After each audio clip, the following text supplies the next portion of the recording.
చిట్టి బుర్రలు గట్టి ఆలోచన చేశాయి. విజయవాడలోని డాన్ బాస్కో స్కూల్లో ఏర్పాటు చేసిన డ్రోన్ ఫెస్ట్లో విద్యార్థులు అందరినీ ఆలోచింపజేసేలా వివిధ ప్రాజెక్టులు ప్రదర్శించారు. డ్రోన్స్, 3D ప్రింటర్తో బొమ్మల తయారీ, AI బేస్డ్ రోబోట్ల రూపకల్పన ఈ కార్యక్రమంలో ప్రత్యేక ఆకర్షణగా నిలిచాయి. విద్యార్థుల్లోని నైపుణ్యాలను ప్రదర్శించేందుకు ఈ కార్యక్రమం ఎంతో దోహదం చేసింది. విజయవాడలోని డాన్ బాస్కో పాఠశాలలో ఏర్పాటు చేసిన డ్రోన్ ఫెస్ట్ అలరించింది. విద్యార్థులు మానవాళికి ఉపయోగపడే వివిధ రకాల ప్రాజెక్టులు రూపొందించారు. 3-4 విద్యార్థులు ఒక టీంగా ఏర్పడి ఉపాధ్యాయుల సూచనలు, సలహాలతో వివిధ రకాల ప్రాజెక్టులను తయారు చేశారు. డ్రోన్లను తయారు చేసి ఇక్కడ ప్రదర్శించారు. వీటి సాయంతో చిన్న చిన్న వస్తువులను సైతం ఇతర ప్రాంతాలకు తీసుకువెళ్లవచ్చని విద్యార్థులు చెబుతున్నారు. పిల్లలు ఆడుకునేందుకు, చిన్నపాటి వస్తువులను పట్టుకునేందుకు వీలుగా AI బేస్డ్ రోబోటిక్ ప్రాజెక్టుని విద్యార్థులు రూపొందించారు. మరికొంతమంది విద్యార్థులు స్పైడర్ రోబోను తయారు చేశారు. మరికొంతమంది విద్యార్థులు 3D ప్రింటర్ సాయంతో వివిధ రకాల బొమ్మలను తయారు చేశారు.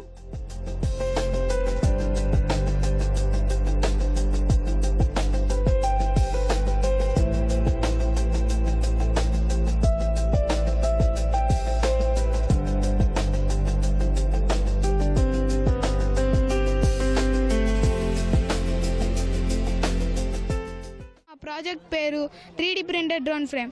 ఇది నార్మల్గా చిన్నపిల్లలకి కొంచెం నాలెడ్జ్ కోసం హెల్పింగ్కి అలా యూజ్ అయ్యొచ్చు. Project name AI based robotic cum. దీన్ని 3D ప్రింటర్లో చేశారు. దీని మెయిన్ యూజ్ ఏంటంటే ఫ్యూచర్లో AIతో ఇది వర్క్ అవుతుంది అనమాట.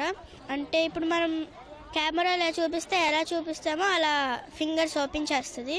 గ్రాబింగ్ అంటే ఏమైనా స్టోన్స్ అవి తీసుకోవటం, మనం ఏమిస్తే అది పట్టుకుంటాం. This project name is spider robot. ఇది వైర్లు, ఇంకా 3D ప్రింటర్లో చేసిన బాడీను, ఇంకా బ్యాటరీ, ఇంకా వైర్ కనెక్షన్తో ఇది ఎలా మూవ్ అవుతుంది. Servo motor. ఇది భవిష్యత్తులో అచ్చం రియల్ స్పైడర్ లాగానే మూవ్ అవుతుంది. ఆ project name is 3D printer. మనం కంప్యూటర్లో ఏ డిజైన్ ఇచ్చినా సరే అది మనకి 3Dలో డిజైన్ చేసి ప్రింట్ చేసి ఇచ్చింది. దీనికి అప్రాక్సిమేట్గా 1,00,000 ఖర్చు అయింది. ఈ ప్రాజెక్ట్ పేరు క్రాప్ ప్రొటెక్టింగ్ సిస్టమ్. వర్షం పడినప్పుడు కవర్ ఆటోమేటిక్గా క్లోజ్ అయిపోతుంది, అంటే పంటలు పాడవకుండా. ఇక్కడ ఒక సెన్సర్ ఉంటుంది. ఆ సెన్సర్ వర్షం పడినప్పుడు అది పడిందని తెలుసుకుని దీనికి చెప్తే ఇది ఇట్లా వచ్చింది. ఇటువంటి కార్యక్రమాల్లో విద్యార్థులు చిన్ననాటి నుంచే భాగస్వామ్యం కావడం వల్ల అనేక ఉపయోగాలు ఉన్నాయని ఉపాధ్యాయులు తెలిపారు. శాస్త్ర, సాంకేతిక రంగాలపై అవగాహన పెంచుకుంటే భవిష్యత్తులో మంచి ఉపాధి అవకాశాలు లభిస్తాయన్నారు. మన క్వాంటమ్ వ్యాలీ వస్తుంది కదా, క్వాంటమ్ వ్యాలీ కావాలంటే పిల్లలకి అల్గారిథము, AI, కోడింగ్ ఈ 3 కూడా స్కూల్ లెవెల్ నుంచి నేర్పిస్తే పిల్లల భవిష్యత్తు బాగుంటుంది. ఈ టెక్నికల్ నాలెడ్జ్ ఎడ్యుకేషన్తో పాటు ఉంటే పిల్లలు వాళ్ళ భవిష్యత్తు, వాళ్ళ ఫ్యూచరు బాగుంటుంది.